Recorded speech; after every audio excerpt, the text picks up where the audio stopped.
আসসালামু আলাইকুম বিসমিল্লাহির রহমানির রহিম। সবাইকে স্বাগতম আমার চ্যানেলে। শুভ সকাল। এখন ঘড়িতে প্রায় 5:30 বাজে। ছোট ভাইয়া উঠে পড়েছে, সিএনজি চলে আসবে, ছোট ভাইয়া চলে যাবে, মাও চলে যাবে। আর শরীরটা অনেকটাই দুর্বল আর হাত পা অনেক ব্যথা করতেছে, বিশেষ করে পাও দুটা অনেক ব্যথা করতেছে, শরীর অনেক ক্লান্ত। এর মধ্যে যতটুকু ভিডিও করেছি তাই তোমাদের সাথে শেয়ার করলাম। আর দেখো, ভয়েস দেওয়ার সময় আমার কণ্ঠটা একটু অন্যরকম, কারণ শরীরটা অনেক খারাপ। তারপরে আধা ঘন্টা পর প্রায় 6টার দিকে চঞ্চলাপায় চলে গেল। চঞ্চলাপায় যাওয়ার কিছুক্ষণ পর আমার ছোটো ভাইয়া সিএনজি চলে এসেছিল। এই যে 6:15 বা 20 একটা বাস আছে, সেই বাসে করে চঞ্চলাপা ঢাকা চলে যাবে। আজকে সকালে সবাই চলে গেল, বাড়ির মেহমান যারা যারা এসেছিল সবাই চলে গেল। এই যে চঞ্চলাপায় চলে গেল, রায়সা চলে গেল।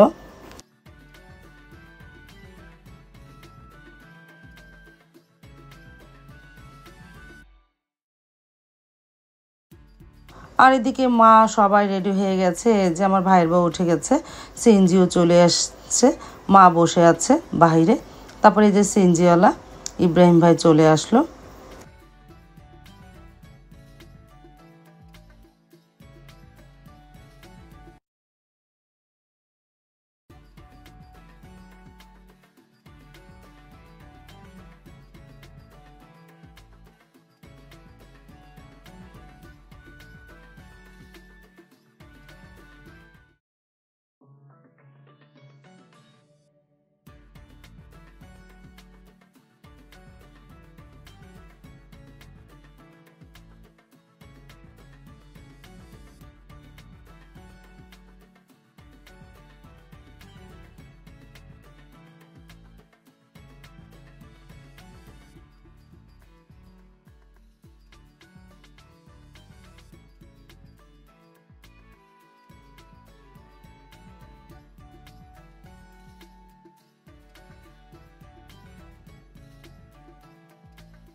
এই যে সিএনজিতে উঠে পড়লো, সবাই চলে যাচ্ছে। তারপরে আমি আরও 1 ঘন্টার পর রান্নাঘরে আসলাম। সবাই যাওয়ার পর 1 ঘন্টা না, প্রায় 2 ঘন্টার পর 8টা বাজে রান্নাঘরে এসেছি। সবাই তো 6টা বাজে চলে গেছে।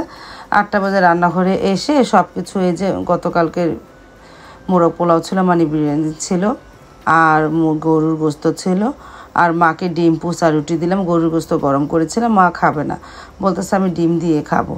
তারপর মাকে নাস্তা দিলাম। সাইদের বাবা উঠে ফ্রেশ হতে চলে গেল। এই যে এখন তো ও যায়নি, এখন তুই বসে আছে, সে ফ্রেশ হয়ে যাবে, গোসল করতে যাবে। তারপর মাকে নাস্তা দিয়ে আমি একটু গরুর গোস্ত দিয়ে মানে রুটি খেয়ে নিলাম। গতকালকে রাত্রে তো কিছুই খাইনি, শরীর তো অনেক খারাপ লেগেছে, তাড়াতাড়ি শুয়ে পড়েছিলাম। তারপরে এই যে গরুর গোস্ত দিয়ে রুটি দিয়ে খেয়ে নিলাম, রেডিমেড রুটি দিয়ে। সাইদুলের বাবা তা খেলো, সারামণি খেলো। সাবা অবশ্য দেরিতে ঘুম থেকে উঠেছিল, কি খেয়েছে বলতে পারি না, মনে হয় গোস্ত খেয়েছিল একটু। আর আমি সকালে নাস্তা খেয়ে আরও অনেক কাজ বাকি ছিল, সেগুলো করেছি, সেগুলো তোমাদের সাথে শেয়ার করিনি। আস্তে আস্তে একটু একটু করে করেছি সারাদিন লাগিয়ে।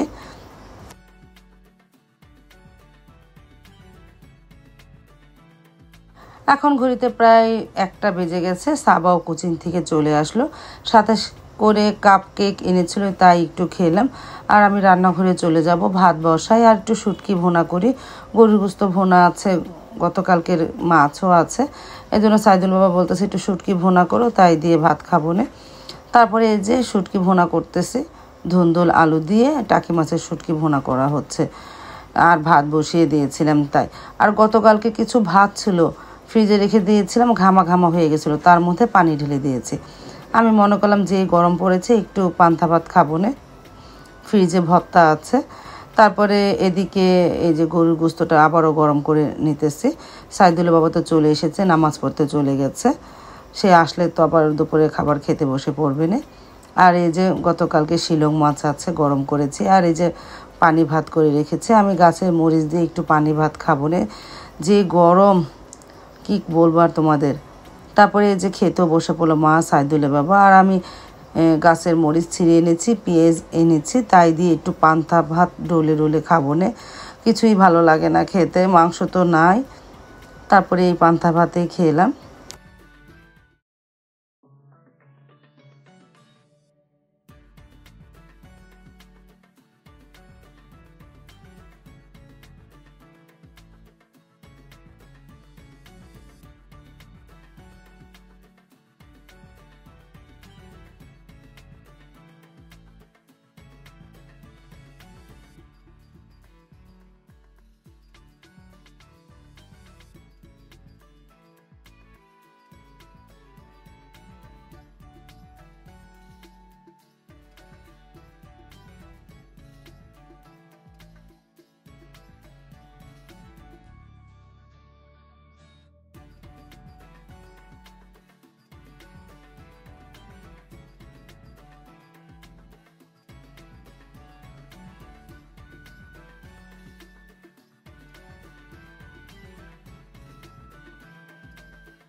আজ তাহলে এই পর্যন্ত, দেখা হবে আগামীকালকে নতুন আরেকটা ব্লগ নিয়ে।